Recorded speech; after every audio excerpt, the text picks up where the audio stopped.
Our ability to see, we just take for granted that what we see is real, right? What you see is what you get.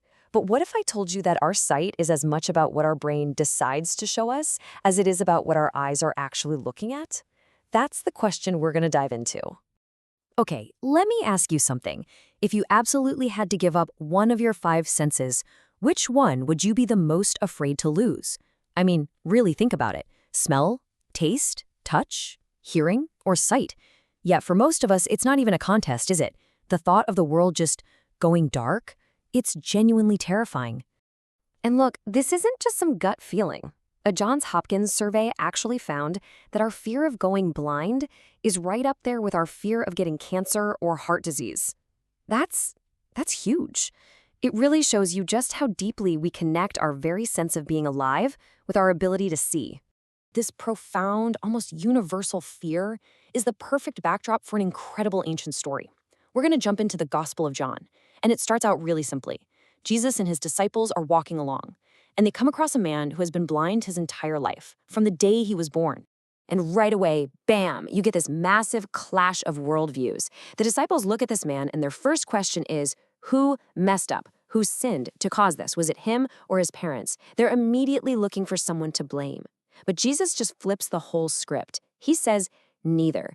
He doesn't see a punishment that needs an explanation. He sees an opportunity for something amazing to happen. And it's not just the disciples. As the story unfolds, practically everyone, his neighbors, his parents, the religious authorities, they're all completely trapped by this same question.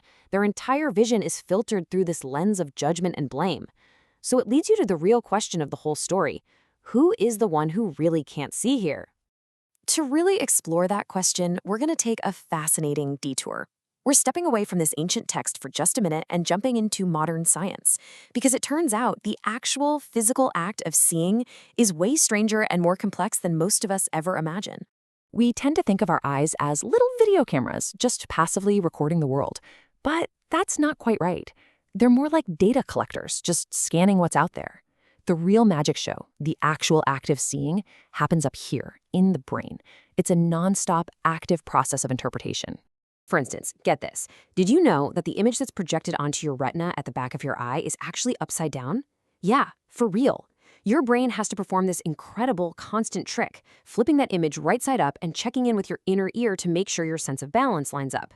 Without that constant interpretation, the world would just be a confusing, inverted mess. This is shown so powerfully in research on people who are born blind but regain their sight as adults. They don't just instantly see a clear world. Their brains have never learned how to interpret that flood of data. So what they see is more like ill-defined patches of color and light. They literally have to learn how to see. And this scientific reality brings us right back to our story, but with a completely new understanding.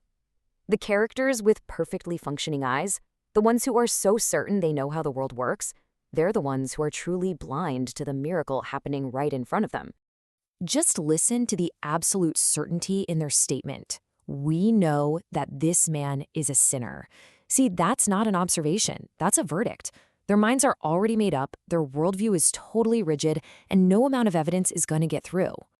Now contrast that with a man who is healed. He doesn't claim to have all the answers about theology or rules. He just holds on to one simple, undeniable truth, grounded in his own experience. One thing I know, he says, that though I was blind, now I see. It's humble, but it's absolutely unshakable. It's like the accusers are running on faulty mental software. Their internal model for interpreting reality is just jaded and suspicious. It's programmed to find fault. So that software filters everything they see, making it impossible for them to recognize wonder or grace or any new possibility. They have eyes, sure, but they can't truly see. The Israeli poet Yehuda Amichai captured this idea so perfectly. He wrote that from the place where we are right, flowers will never grow. Think about that.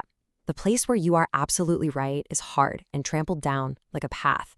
It's in the softer ground of doubt, of love, of being willing to question our own assumptions. That's where something new can actually grow. So what does this all mean for us? Well, it suggests that true sight isn't just about optics. It's a choice. It's about how we interpret the world and the people we share it with. The writer Annie Dillard tells this incredible story of a young girl whose sight was restored. She was so overwhelmed by the sheer beauty and color of the world that she actually had to close her eyes. And when she finally opened them again, she just whispered, "Oh God, how beautiful." It makes you wonder, doesn't it? How much of that beauty do our own jaded eyes fail to even register every single day? The alternative is to choose a different kind of mental software, one that, as the book of Ephesians suggests, actively looks for the fruits of the light. It's a way of seeing that intentionally looks for what is good, what is right, and what is true in a situation, instead of just searching for what's wrong. So, what would change? I mean, really, what would change in our lives if we approached our world and the people in it with a little less certainty and a whole lot more curiosity? What if our first instinct was openness instead of judgment? What if we chose to see with kindness? Perhaps then we could all experience that profound shift, that feeling of moving from being blind to our own biases and to the beauty all around us, to a place where we can finally, truly see.